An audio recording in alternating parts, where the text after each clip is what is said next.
اعوذ باللہ من الشیطان الرجیم بسم اللہ الرحمن الرحیم الحمد للہ رب العالمین والعاقبۃ للمتقین والصلاة والسلام علی اشرف الانبیاء والمرسلین وآلہ الطیبین الطاہرین المعصومین اما بعد بسم اللہ الرحمن الرحیم اللہم حبب الی فیہ الاحسان وقرہ الی فیہ الفسوق والعصیان وحرم علی فیہ السخط والنیران بعونک یا غیاث المستغیثین۔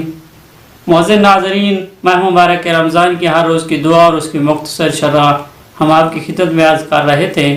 آج ہم نے ماہ مبارک رمضان کے 11ویں دن کی دعا اور اس کی مختصر شرح آپ کی خدمت میں عرض کرنی ہے۔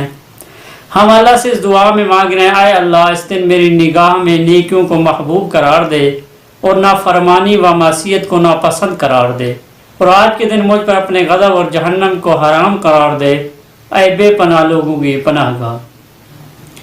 اس دعا میں ہم نے 3 چیزوں کو اللہ تبارک و تعالیٰ سے طلب کیا ہے۔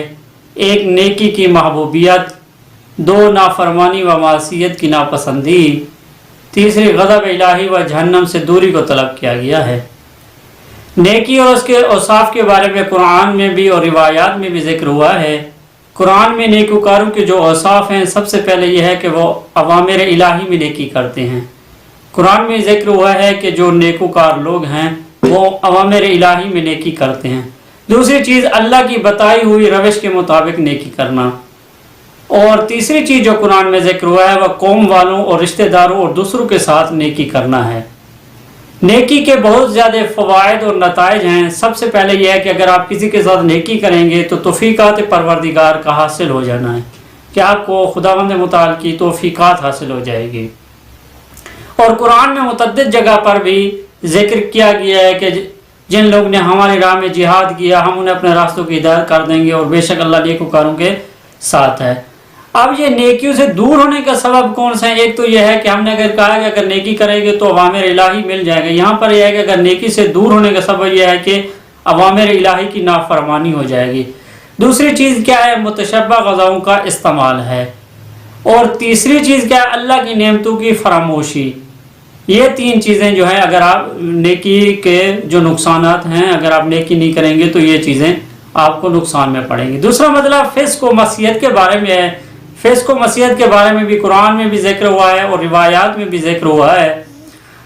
روایات میں امام صادق علیہ السلام نے ارشاد فرمایا، فسق کے معنی یہ ہے کہ گناہ کو انجام دینے والا اپنی لذت و شہوت کو حاصل کرنے کے لیے انجام دے، وہ فسق ہے، اور ایسا کام کرنے والا فاسق ہے۔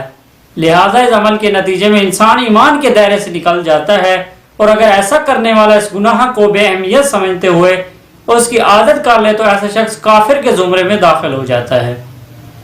ایک اور جگہ پر امام علی علیہ السلام نے ارشاد فرمایا گمراہ لوگوں کے بارے میں کہ انہوں نے دنیا کا انتخاب کیا اور آخرت کو فراموش کر دیا۔ صاف شفاف پانی کو چھوڑ کر گندا پانی پیا، گویا میں ان کے فاسق افراد کو دیکھ رہا ہوں جو برے کاموں کو اختیار کر کے انہیں پسند کرتے ہیں اور ان کے تحت عمل کرتے ہیں، یہاں تک کہ اسی طرح یہ افراد بڑھاپے کی منزل کو پہنچیں اور دوسروں کو بھی اس کا عادی بناتے ہیں۔ اللہ کی نافرمانی کے کیا نتیجے ہیں جو انسان کو حاصل کرتے ہیں ملتے ہیں؟ سب سے پہلے ہے کہ وہ شیطان کی پیروی کرنا شروع کر دیتا ہے۔ دوسری چیز یہ ہے کہ وہ عذاب الہی میں گرفتار ہو جاتا ہے۔ تیسری ہے کہ اس میں ضلالت اور گمراہی اس کو مل جاتی ہے۔ گناہوں کے جو علاج ہیں اس کا کیا طریقہ ہے کہ ہم گناہوں سے بچ جائیں؟ سب سے پہلے یہ ہے کہ استغفار کریں۔ نبی اکرم صلی اللہ علیہ وآلہ وسلم نے ارشاد فرمایا، ہر مریضی کی دوا ہوتی ہے اور گناہوں کی دوا استغفار ہے۔ دوسری چیز پڑوسیوں کے حقوق ادا کرنا ہے۔ امام علی علیہ السلام نے ارشاد فرمایا، مجھے اللہ کے رسول نے اس قدر پڑوسی کے حقوق کے بارے میں وصیت کی کہ مجھے گمان ہوا کہ کہیں پڑوسی کو رسول میراث میں بھی شریک قرار نہ دے دے۔ یہ ہو گیا گناہوں کے علاج کے طریقے۔ اب ہم نے تیسرا مطلب بتانا ہے کہ غضب الہی اور جہنم کے بارے میں۔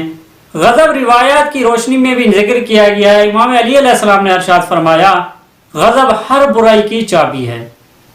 ایک اور جگہ پر مولا امیر المومنین نے ارشاد فرمایا، غضب سے بچو کیونکہ غضب کی ابتدا جنون ہے اور انتہا ندامت ہے۔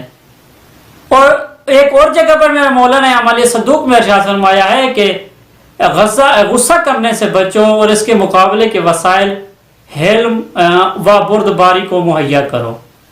یہ تھا غصے کے بارے میں۔ اب ہم نے بتانا ہے کہ جہنم، روایات کی روشنی میں جہنم کے بارے میں کہاں ذکر ہوا ہے۔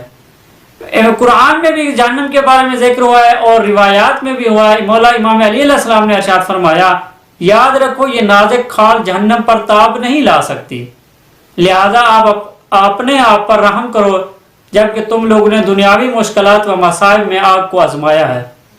کیوں تم لوگوں نے ملاحظہ کیا کہ جب کوئی خاتم میں سے کسی کے بدن میں لگتا ہے یا زمین پر گرتے ہو تو خون آلود ہو جانے یا زمین کے گرم سنگریزے چبھنے کے نتیجے میں کتنے بےتاب ہوتے ہو، تو کس طرح جہنم کی آگ کو برداشت کر سکتے ہو جہاں آتشی پتھروں کا بستر اور شیطان کی ہمچینی ہوگی۔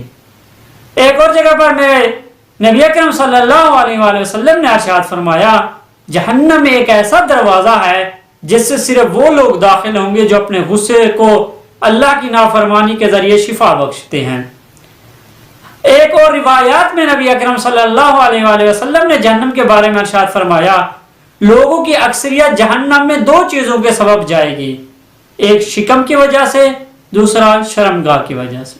معزز سامعین، اس ماہ مبارک رمضان میں ہمیں اللہ کی دربار میں توبہ کرنی چاہیے اور جہنم سے چھٹکارے کے لیے دعا کرنی چاہیے، میرا اللہ ہمیں جہنم کی آگ سے نجات عطا فرما۔ السلام علیکم ورحمۃ اللہ وبرکاتہ۔